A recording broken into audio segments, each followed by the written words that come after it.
साहेबांचं स्वागत करते.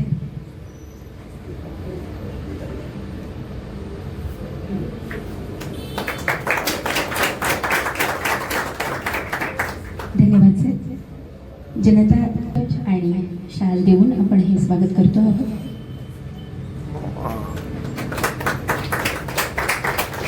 साहित्य संमेलन आता अवघ्या 15 दिवसांवर आलेले 1 ते 4 जानेवारी असं 4 दिवस हे संमेलन होणार आहे.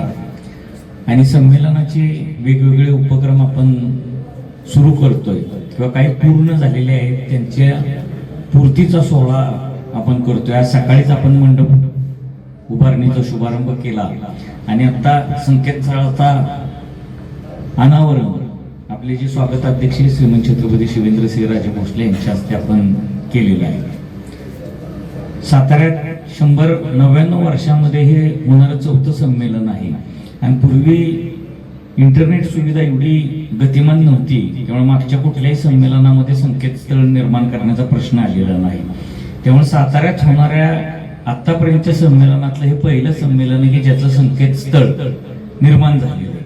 म्हणजे आपण जे काय म्हणतो की वेगवेगळे विक्रम आपण या संमेलनामध्ये करणार आहोत त्याचाच हा एक भाग आहे की साताऱ्यात आतापर्यंत झालेल्या संमेलनातल्या एकाही संमेलनामध्ये संकेतस्थळ नव्हतं तर त्यावेळेस त्या तांत्रिक सुविधेमुळे ते नसेल पण आपल्याकडे आता सुविधा उपलब्ध आहे म्हणून आपण ते संकेतस्थळाचं निर्माण केलेलं आहे. संकेतस्थळावर शिवेंद्रराजेंचा स्वागताध्यक्ष म्हणून संदेश आहे.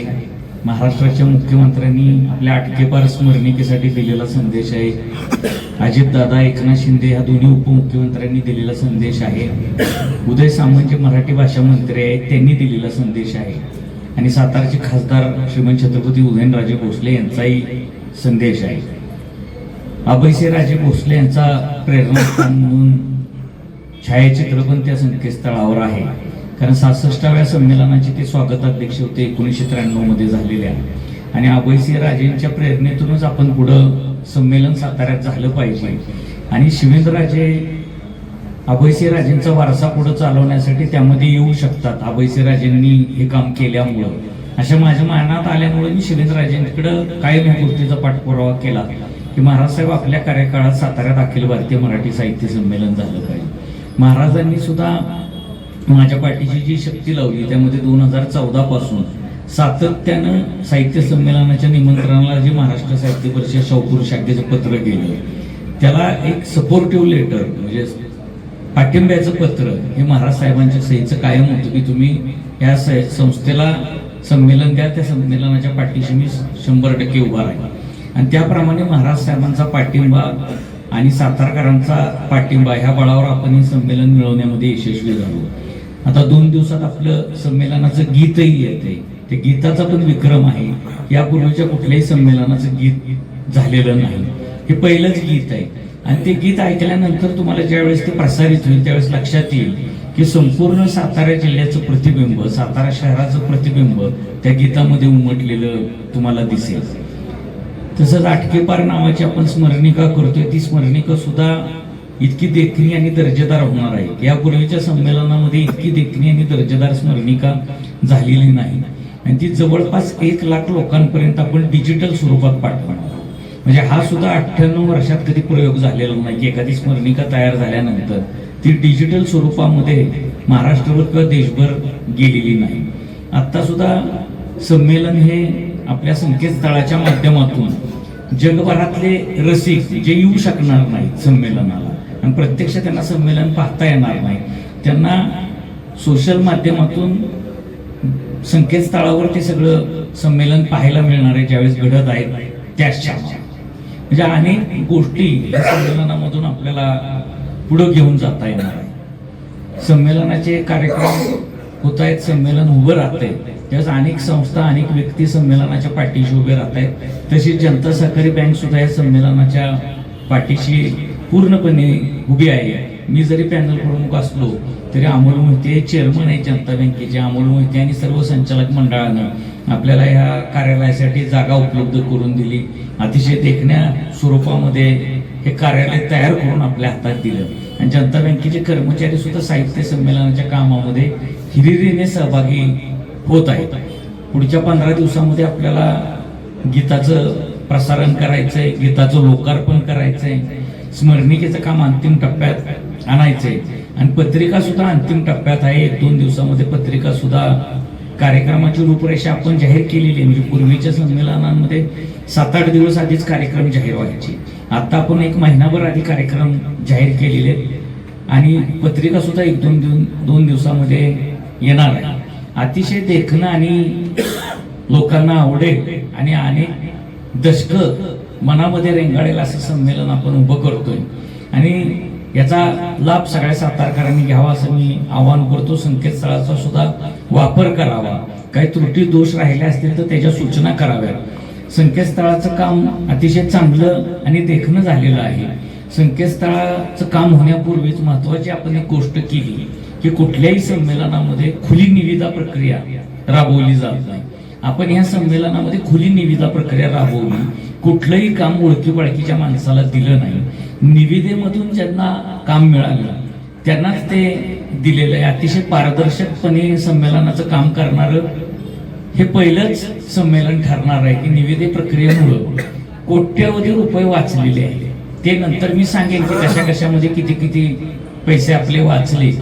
त्यामुळे सर्वसमावेशक संमेलन करत असताना कमी खर्चात होणारं संमेलन अशी सुद्धा या संमेलनाची ओळख होणार आहे आणि त्यासाठी या संकेतस्थळाची जी सगळे सहकार्य आहे त्यांनी खूप सहकार्य केलं. त्यांनी खुली निविदा प्रक्रिया राबवण्यासाठी अत्यंत परिश्रम घेतले आणि त्याचं चित्र या संमेलनाची सर्व निविदा प्रक्रिया ही या संकेतस्थळाच्या माध्यमातूनच झालेली आहे. फक्त संकेतस्थळ खुलं नव्हतं. त्यावेळेस आपण त्याच्या लिंक प्रसारित करत होतो आणि त्याद्वारे सगळी निविदा प्रक्रिया आपण पूर्ण केलेली आहे. त्यामुळे हे संकेतस्थळ आपल्याला आवडेल आणि त्याचा वापर जास्तीत जास्त लोक करतील याची मला खात्री वाटते. महाराज साहेबांचा पाठिंबा असल्यामुळे आपण हे संमेलन अतिशय देखणं करतोय आणि जे 1 ते 4 जानेवारीचे कार्यक्रम सुद्धा लवकरच आपण पुढच्या आठवड्यामध्ये सर्व जाहीर करू आणि लोकांना सुद्धा ते कार्यक्रम कुठल्या कधी वेळेला आहेत ही सगळी माहिती पोहोचवण्याचा आपण प्रयत्न करू. जी व्हॉट्सअपद्वारे जाईल, संकेतस्थळाद्वारे जाईल आणि वेगवेगळ्या माध्यमातून आपण लोकांपर्यंत या कार्यक्रमाची मेजवानी घेऊन जाणार आहोत. सर्वांना धन्यवाद.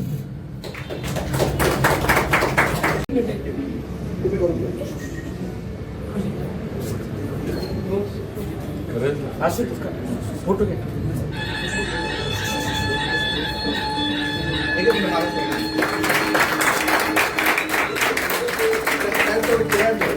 ही जी वेबसाईटची टीम आहे त्या टीमला आज त्यांच्या श्रमांचं सार्थक झालं असं नक्कीच वाटत असेल आणि हे संकेतस्थळ आपल्या सर्व साहित्यप्रेमींसाठी खुलं झालेलं आहे. संमेलनाविषयीची काही माहिती आहे ती आता आपण या संकेतस्थळावर एका बोटाच्या क्लिकवरती आपण जाणून घेऊ शकतो. सर्व मान्यवरांचे मी मनापासून आभार मानते आणि यानंतर कार्यक्रमाच्या पुढच्या भागाकडे आपण वळतो आहोत.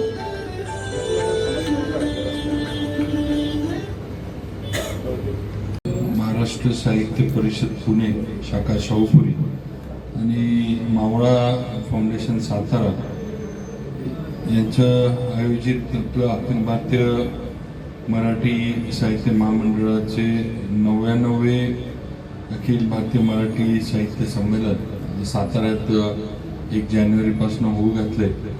या साहित्य संमेलनाच्या संकेतस्थळाचा शुभारंभ आज आपल्या सर्वांच्या उपस्थितीत, त्याचबरोबर कार्याध्यक्ष विनोद कुलकर्णी, जनता बँकेचे चेअरमन अमोल मोहिते, कोषाध्यक्ष नंदकुमार सावंत आणि सर्व समोर बसलेले सन्मान्य सातारकर साहित्यिक, सर्व साहित्यावर प्रेम करणारे आपण बंधू भगिनी, वडीलधारी सगळे आणि उपस्थित माझ्या पत्रकार बंधूंनो, आज सकाळी आपण आपल्या साहित्य संमेलनाच्या मंडपाचा शुभारंभ, भूमिपूजन जे आहे ते आपण केलं आणि आपले शरणकुमार लिंबाळे हे त्या कार्यक्रमाला उपस्थित होते. त्यांच्या हस्ते आपण हे भूमिपूजन करून त्या ठिकाणी आता जो संमेलनाचा मंडप आहे ती उभारणीची सुरुवात केली.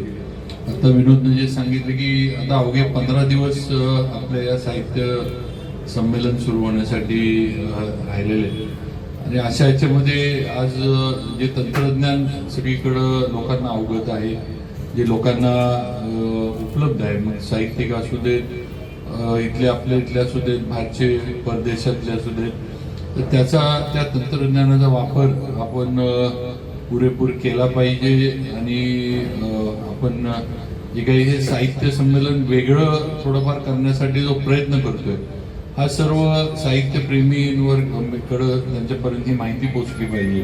त्याचबरोबर जसं विनोदनं सांगितलं की कार्यक्रम काय काय, कोण कोण येणार आहेत, काय कसं असेल, नियोजन कसं असेल, तिथली सगळी व्यवस्था कशी असेल, या सगळ्या गोष्टी या संकेतस्थळाच्या माध्यमातून आपल्याला बघता येणार आहेत, माहिती आपल्याला घेता येणार आहे. आणि आज या संकेतस्थळाचं लॉन्चिंग झालंय आणि मी सकाळी पण बोललो होतो, आता पण आपल्याला सर्वांना माझी विनंती आहे की थोडंफार वातावरण निर्मिती साताऱ्यामध्ये साहित्य संमेलनाची आपण सुद्धा सगळ्यांनी केली पाहिजे. आपले जे व्हॉट्सॲपवर ग्रुप असतील, आपले जे जिथं आपण राहतो त्या ठिकाणचे जे इतर लोक असतील, किंवा हा एक अतिशय एक आगळा वेगळा ही एक आपल्याला सातारकरांना आलेली संधी आहे, पर्वणी हे आपण लक्षात घेतलं पाहिजे. ह्याच्यासाठी सातारकर म्हणून आपण सगळ्यांनी आपलं योगदान दिलं पाहिजे. आणि हे योगदान